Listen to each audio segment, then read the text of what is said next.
Hey guys, it's Niki Jabbour for Johnny's Selected Seeds, and today I'm planting carrots. This is Bolero, a wonderful variety with super crisp roots that grow about 7 to 8 inches long. Now, carrot seed can be direct sown anytime from mid-spring through mid-summer for months of delicious roots.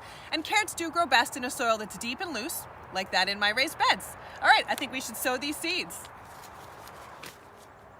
Plant carrot seeds in rows 12 to 18 inches apart, spacing the seeds about an inch apart and about a 1/4 inch to a 1/2 inch deep. And if you overplant, don't worry, you can always thin them 1 to 2 inches apart later on after they sprout. And that can take 1 to 3 weeks depending on the soil temperature. The key to good carrot seed germination is consistent moisture. Make sure to water often so the soil doesn't crust over or dry out. Are you planting carrots this spring? It's been about 6 weeks since I planted my Bolero carrots here in the garden, and I gotta say they're doing really well. Now, Bolero takes about 75 days to go from seed to harvest, so we're just over that halfway point now. And to encourage healthy growth, I provide my carrot plants with plenty of moisture, and I remove weeds that pop up because I don't want the plants having to compete for soil moisture and nutrients. Also, I thin when the plants are about 3 to 4 inches tall. To thin, I first pull out any weak or stunted seedlings, and then I thin to 1 to 2 inches apart, just to make sure they have plenty of room to grow and produce large roots. Don't leave your carrot thinnings on the soil surface, as they may attract carrot rust flies. Instead, bury them inside your compost pile.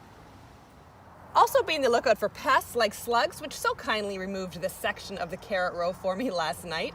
I handpick slugs when I see them, or I use diatomaceous earth to prevent their damage. Don't forget to sow more carrot seeds in midsummer for a fall and winter harvest. So I'm sitting here by my carrot patch and I'm wondering if any of the roots are ready to harvest. Well, this is Bolero and it takes about 75 days to go from seed to harvest, and it's been 70 days since I seeded, so I think I'm going to pull a few roots and see how they look. The best way to tell if your carrots are ready to pull, well, is to pull a root or two. You don't have to wait until they reach maturity. You can pull carrots anytime they reach the desired size. Once they're the size I want, I try to harvest the crop within about 3 to 4 weeks, as they'll be the sweetest and highest quality during this period. If you leave them in the ground too long, they may crack or become woody. So harvest your carrots promptly. You may have noticed that I pulled my carrots from the ground, and that's because my soil is quite loose and it's raised beds. If you have an in-ground garden or your soil is quite clay, you may wish to use a garden fork to gently lift the roots. Be sure to plant more carrots for fall and winter harvesting, as they taste exceptionally sweet when the weather is cool.